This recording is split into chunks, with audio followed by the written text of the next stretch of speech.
I think the current medical model that's focusing on throwing drugs at people, and they keep developing new drugs, and apparently very, very expensive. And I just talked with somebody that was in a drug experiment.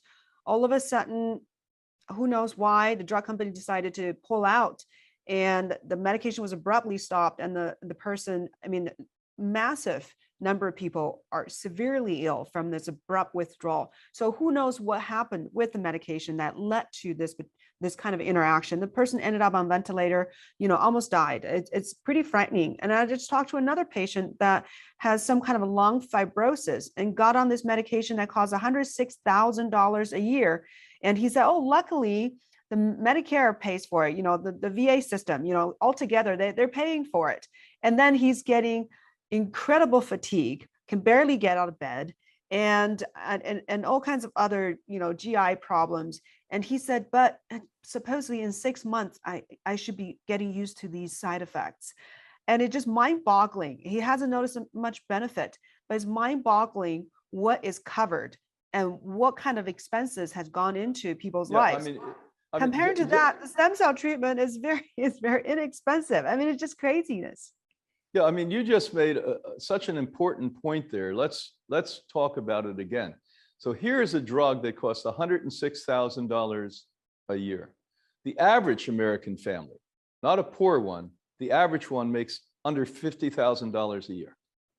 So imagine you're that person, and you walk in, the middle-class person, and the doctor says, there's one drug that will help you with your disease, but it costs over 2 years of your salary. And by the way, your insurance doesn't cover it, because no longer does the doctor, like when I was a kid, the doctor had the last say. As you know, the insurance companies seem to have the last say. No, you can't afford that. We can't cover you. So the option is death. I saw it during the HIV epidemic back in the 70s and 80s, where the drug that they blew the dust off, that was a failed cancer drug in the 1950s, they rolled back out again and literally gave it to people for AIDS. And it was prohibitive. 35, 40 years ago, I think it was costing $2,500, a month for it. The average person didn't have that kind of money. So I actually watched what happened. They said, well, your insurance doesn't cover it. I don't think any insurance covered it initially. And you don't have the money for it. So your option is death. And people are getting sick from this, as you and I both know, and I hope this doesn't offend anyone that's listening that's in our profession. But the third killer in America now is medical practice. So the pharmaceutical deaths that are happening. And that's unfortunate. I mean, the safest place in the world should be a hospital and a doctor's office. But as you know, 70% of the people who now are on heroin initiated the addiction in a doctor's office with the oxys.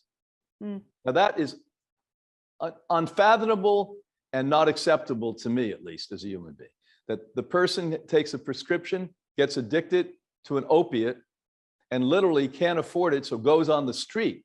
And these are not bad people. Some of these people are in your neighborhood we're talking about. They are friends or our family members. And it's such a plague at this point in America. And it's very easy. You stop prescribing those things at the level and rate. As you know, as a physician a few years ago, they made it so you can give those drugs to 13-year-old children and below. That is outrageous to me, what that would do for the rest of their life to the injury of the brain, just as an example. Yeah.